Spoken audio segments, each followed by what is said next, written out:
Priscilla. Mateo? Buhay ka? Oo. Buhay ako. Anong ginagawa mo dito? Alam na ba ni Ruth na buhay ka?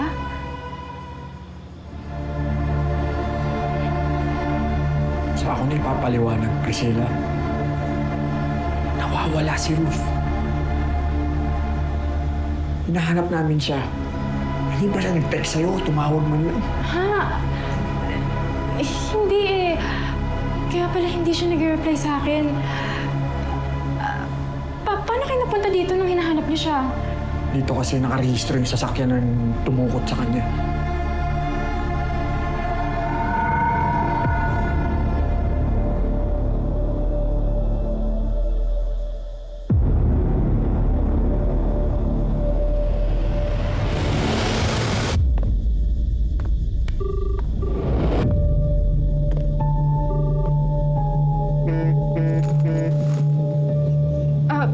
Sorry Mateo ah. Sasagutin ko muna to.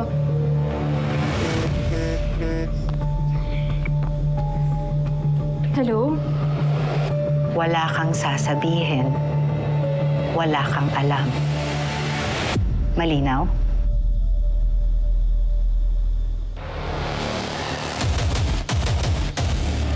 Opo.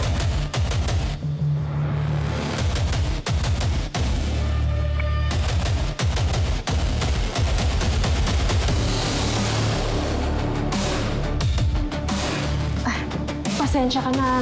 Tumawag kasi yung boss ko. Walang problema yun, taga. Priscilla, ano kuha mo dito?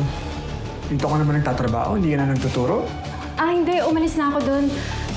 Umalis na ako dun nung may pinapasikaso na yung boss ko dito. Babalik na din ako pagkatapos. Okay. Dami na rin nagbago simula nung nawala ako eh, no? Saan ka ba kasi nanggaling, Mateo?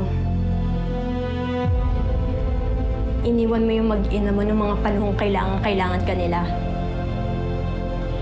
Pati si Yam-Yam.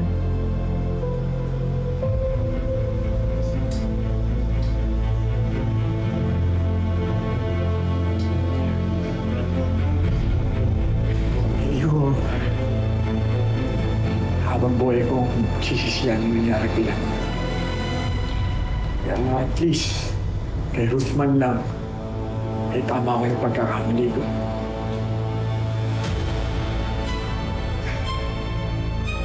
Oo, sana nga magkita na ulit kayo. Ipagdarasal ko yan. Pati na rin yung kaligtasan niya. Wala naman. Sila. Sige, Mateo. Mauna na ako kasi may asikasuhin pa ako dito. Mag-ingat kayo. Salamat, pero sakali man lang makausap ko si Ruth. Sabi sa amin. Salamat. Oo naman. Sige.